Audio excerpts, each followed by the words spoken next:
Hello বন্ধুরা, আজকে আমি বানাবো বিবিখানা পিঠে বিক্রমপুরের বা পোড়া পিঠে। তো তোমরা যে যেটা নামে ডাকো। তো এটা খেতে দুর্দান্ত স্বাদের হয়, তোমরা একবার বানিয়ে খেয়ে দেখো। তো চলো ভিডিওতে আসি।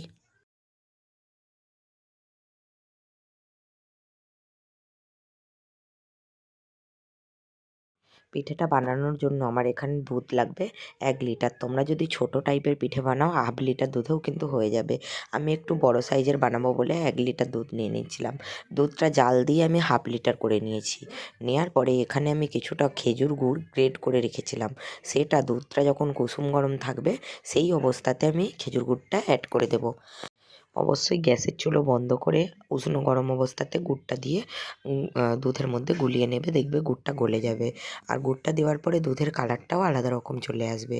তোমরা গুড়ের জায়গায় চিনি দিয়েও করতে পারো, তাহলে কিন্তু কালারটা পিঠেটা সেরকম আসবে না।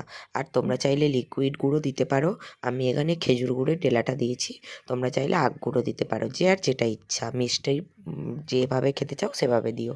তারপর এখানে আমি ওই দুধটা একটা পাত্রের মধ্যে ঢেলে নিয়েছি। প্রথমে দিলাম 1 কাপ চালের গুঁড়ো। চালের গুঁড়োটা দিয়ে ভালো করে আমি ফেটিয়ে নেব। এই চালের গুঁড়োটা দেওয়ার পরে আবার আমি 1 কাপ দেব। এরকম করে করে আমি মোট 3 বাটি চালের গুঁড়ো দিয়েছি। 3 বাটি দেওয়ার পরেও দেখছি এখনও একটু লাগবে। তো আমার এই 1 লিটার দুধটাকে জাল করে আমি 1/2 লিটার করেছিলাম। ওই 1/2 লিটার দুধটাই আমার 3 বাটিকে একটু বেশি, মানে 3.5 বাটির মতো চালের গুঁড়ো লেগেছে। তো দেখো এখানে 2 বাটি দিয়ে দিয়েছি, আবার দিয়ে দেবো 1 বাটি। তো হয়ে গেল, মোট 3.5 বাটি চালের গুঁড়ো লাগছে। আর 1 মুঠো আমি দেব ময়দা।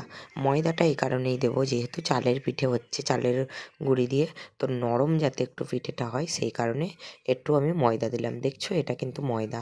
ময়দাটাও দিয়ে ভালো করে মাখিয়ে নেব। তো খুব ভালো করে মিশ্রণটাকে মাখাতে হবে, একটুকু যেন গোটা গোটা না রয়ে যায়। তো দেখো খুব ভালো করে মিশ্রণটা আমি মাখিয়ে নিয়েছি। এখন ঘনত্বটা এরকম আছে। এবার আমি কি করব, একটা তোমাদের হ্যান্ড ব্লেন্ডার থাকলে হাতে করে তোমরা ব্লেন্ড করে নিতে পারো। তো যেহেতু আমার কাছে হ্যান্ড ব্লেন্ডার নেই, আমি মিক্সচারে করে এটা ব্লেন্ড করে নেব। তার আগে দিয়ে দিলাম ঘি। ঘি দিলে স্বাদটা খুব সুন্দর লাগে, তাই একটু ঘি গরম করে গলিয়ে নিয়ে আমি দিয়ে দিলাম। যেহেতু এখন শীতকাল, ঘিটা খুব টাইটভাবে আছে, তাই আমি একটু গুলিয়ে নিলাম। গলিয়ে নিয়ে আমি এটা দিলাম। দেওয়ার পরে এই যে মিক্সার গ্রাইন্ডার নিয়ে নিয়েছি, তার মধ্যে দিয়ে দিলাম অর্ধেক অর্ধেক করে আমি ব্লেন্ড করব। পুরোটা একবারে করতে যাব না, কেন পুরোটা করলে ভালো হবেও না আর ধরবে না। তো ওই যেই ডোটা তৈরি হয়েছে অর্ধেকটা প্রথমে ব্লেন্ড করে নিয়েছি। দেখতে পাচ্ছ কীরকম স্মুথ হয়েছে, কতটা স্মুথ। তো দেখো এরকম স্মুথ পেস্টটা চাই একদম। এরকম পেস্টটা হওয়ার পরে তারপর এটার মধ্যে আমি দিয়ে দিলাম এলাচের গুঁড়ো। তো ফ্লেভারটা খুব সুন্দর আনার জন্য এলাচের গুঁড়ো দিলাম। এরপর দিয়ে দেবো স্বাদ মতো লবণ। লবণটাও তো অবশ্যই পিঠের মধ্যে দেওয়া দরকার, স্বাদ মতো লবণ না দিলে ভালো লাগবে না। দিয়ে আবার মিশিয়ে দেবো, সব কিছু উপকরণগুলোকে একবার মিশিয়ে নেব।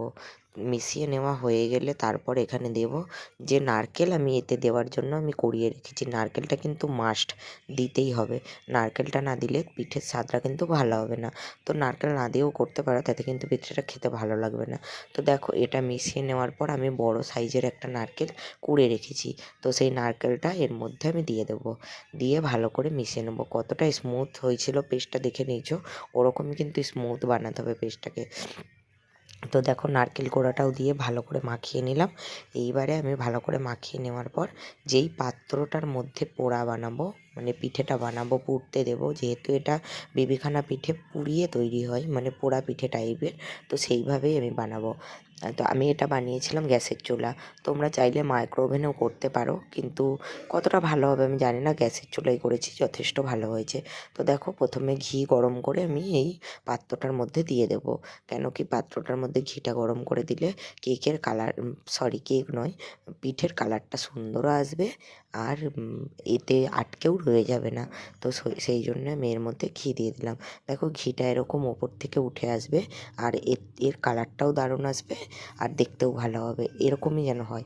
তারপর এবারে আমি একটা ননস্টিকের কড়াইয়ের মধ্যে দিয়ে দিলাম বালি, তোমরা যে কোনো কড়াইয়ের মধ্যেই দিতে পারো, দিয়ে নুন দিয়েছি, বালি দিলেও দেওয়া যাবে। আমি দিয়েছি নুন, তোমরা বালি দিলেও দিতে পারবে। বালিটার ওপরে আমি একটা প্লেট দিলাম, সরাসরি বালিটার উপরে এই পিঠের পাত্রটা বসাবো না, প্লেটটার ওপরে পিঠের পাত্রটা বসিয়ে দিলাম, বসিয়ে দিয়ে ওপর থেকে একটা স্টিলের ঢাকনা চাপা দেবো।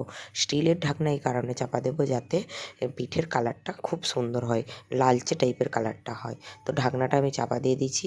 এটা আমার 1.5 ঘন্টা মতো প্রথমে হয়ে যাওয়ার পর আমি একবার খুলে দেখলাম, যেহেতু পিঠেটার সাইজটা আমার অনেক বড় ছিল তাই 1.5 ঘন্টা টাইম লেগেছে। তো দেখো এখনও ওপর দিকে একটু বাকি আছে, বুঝেছো? আর কিন্তু সাইডটা সম্পূর্ণই হয়ে গেছে। তো যেহেতু আমার একটু বাকি আছে তাই আমি আর 1/2 ঘন্টা মতো রাখবো, রাখলে কিন্তু সুন্দরভাবে হয়ে যাবে। আর আঁচটা একদম লো করে রাখবে, মানে একটু মিডিয়াম দিয়ে রাখবে, যেহেতু পিঠেটা বড়, খুব লোয়ের দরকার নেই, মিডিয়াম সাইজে মিডিয়াম করে গ্যাসটা রাখবে। তো দেখতেই পাচ্ছ, হাত দিয়েও দেখালাম, পিঠেটা খুব একটা নরম নেই, হয়ে গেছে পিঠেটা। তো বন্ধুরা, ভিডিওটা ভালো লাগলে লাইক করো, কমেন্ট করো আর শেয়ার করো। আর যারা আমার চ্যানেলে নতুন আছো তারা চ্যানেলটা সাবস্ক্রাইব করে পাশে থাকা বেল বাটনটি বাজিয়ে দিও। দেখো বন্ধুরা, পিঠেটা আমার হয়ে গেছে। এইবারে আমি আবার 1/2 ঘন্টা, মোট টাইম লেগেছে 2 ঘন্টা। 2 ঘন্টা পর পিঠেটাকে আমি তুলছি, এরকম ছুরির সাহায্যে সাইড দিয়ে ঘুরিয়ে নেব। ঘুরিয়ে নেওয়ার পরে উল্টালেই উঠে যাবে, কেন যেহেতু ঘি দেওয়া ছিল, তো সেই জন্য বসার কোনো চান্স নেই। দেখতে পেয়েছো কত সুন্দর পিঠেটা হয়েছে? এত সুন্দর পিঠেটা হবে সত্যিই আমি ভাবতে পারিনি। আর ওপর থেকে কি সুন্দর ফেটে উঠেছে দেখো। আমি একটা অন্য পাত্রের মধ্যে করে তোমাদেরকে দেখাচ্ছি, এই দেখো। তারপর এটা ঠান্ডা হলে আমি এটাকে নামাবো, এই প্লেটে ঢেলে নামিয়ে আমি এটাকে কাটবো। গরম অবস্থায় খুব গরম লাগবে, তো তাই এখন আমি কাটবো না। তো বন্ধুরা, তোমরাও এইভাবে পিঠে করে খেয়ে দেখো, আশা করি তোমাদের ভালো লাগবে। তো দেখো পিঠেটা এবারে আমি কাটবো, চলো কাটাটা তোমাদেরকে দেখিয়ে দিই।